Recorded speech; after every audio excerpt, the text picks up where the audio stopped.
السلام عليكم ورحمة الله وبركاته. أعوذ بالله من الشيطان الرجيم. إن الله مع الصابرين.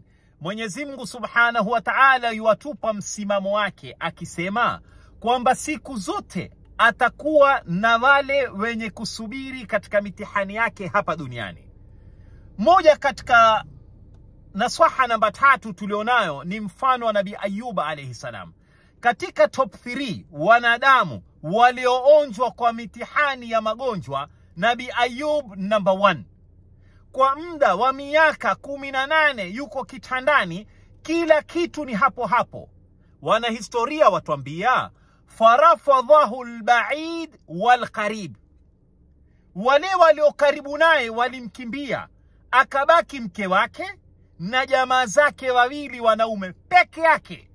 Na hii ndio nasaha ya kwanza na mfano wa kwanza tunaopata. Siku zote utakapopatikana na mitihani duniani, kuna watu watakukimbia. Basi usihuzunike ukikimbiwa na watu. Mwenyezi Mungu asema fanya subra, yuko na wewe. Hawa jamaa zake wawili walipokwenda kumtembelea, wakamuona ni mgonjwa kitandani. Mmoja akasema, huyu Nabii Ayuba amefanya madhambi, dhamban ma adhnabahu ahadun min alalamin.